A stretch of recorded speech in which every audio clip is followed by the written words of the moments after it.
All right, today we're going to do something a little different.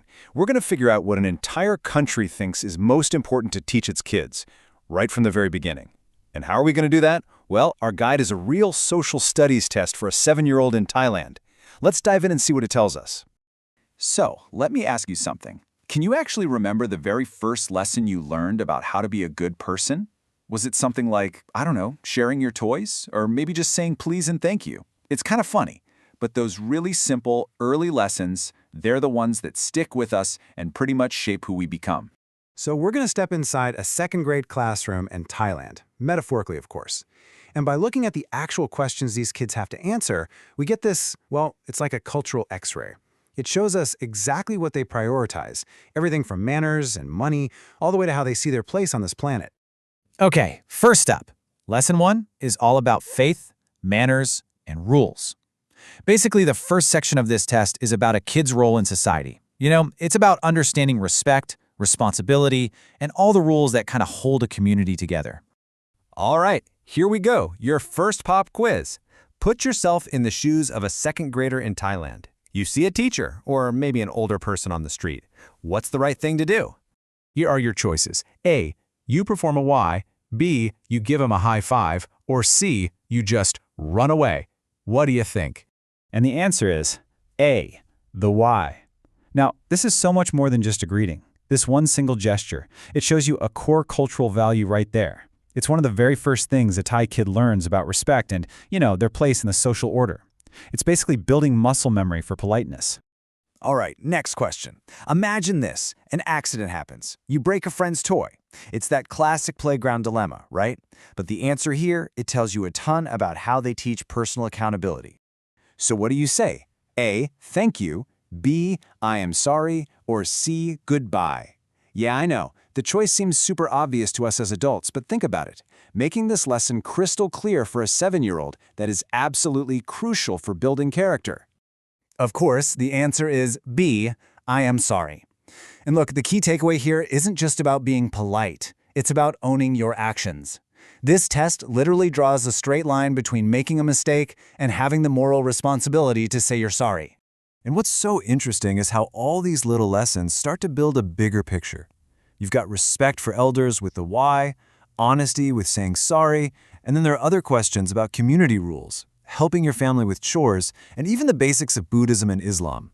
It's like the test is laying out a complete blueprint for what it means to be a good citizen. Okay, so let's move on to Lesson 2. Needs, wants, and money. We're shifting gears from social rules to economic ones. And get this, at just 7 years old, these kids are getting their very first lessons in financial literacy. So how do they start?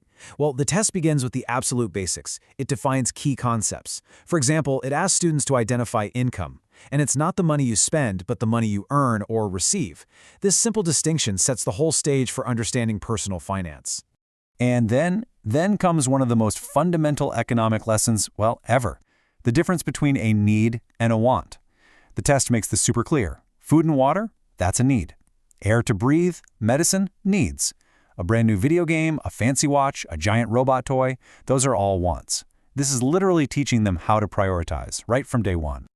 Okay, so once a kid understands income and maybe saving a little, the next logical question is, where do you keep it? And this next question is just so practical. The choices are A, under your bed, B, in a bank, or C, in your school bag.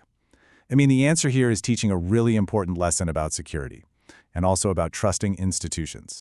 And the answer is B, in a bank. By teaching that a bank is the safest spot for your money, the curriculum is basically plugging these kids right into the formal economic system. That's a pretty sophisticated idea for a second grader, right? But it's framed as just a simple, logical choice. All right, our final lesson, our planet, our home. So we've gone from the classroom to the bank, and now the camera is zooming way out to the biggest classroom there is, the planet Earth. This last part of the test is all about geography and environmental responsibility. And they ask a really direct question. What happens when you throw trash in the river? See, it's not some abstract, high-level concept. It's about a simple action anyone could do and its immediate, visible impact on the world right in front of them. The answer, obviously, is that it causes water pollution. The lesson here is so powerful and simple. Your personal choices matter. You are a caretaker of the environment, and what you do has consequences. And this really sums up the whole learning process perfectly. You can see how it builds. Step 1 is just basic knowledge, like understanding our planet is a sphere. Step 2 is learning that resources, like water, are valuable.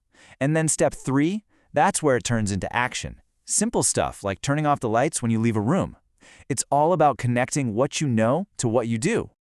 Okay, the final bell is ringing. So after walking through this entire second grade test, what's the big takeaway? What have we really learned about the kind of citizen Thailand is trying to build here? Well, the goal of this curriculum seems incredibly clear. They're trying to build a person who is socially aware, respectful and honest. They want someone who is economically responsible, who understands saving and the difference between needs and wants. And they want someone who is environmentally conscious, who knows their actions impact the planet. These aren't just school subjects, they're the literal building blocks of a person's character. There's a great quote that says, "Education is the most powerful weapon which you can use to change the world." And that just perfectly captures the power of these kinds of lessons, doesn't it? They're the very first step in shaping a person's entire worldview. They instill a sense of responsibility that goes way beyond just yourself. It extends to your family, your community, and ultimately, the entire planet. And that really leaves us with one final thought to chew on. If you look back, what were the fundamental building blocks that your early education gave you? What were the core lessons, the things that were totally non-negotiable, that your society decided were the most important things for you to learn?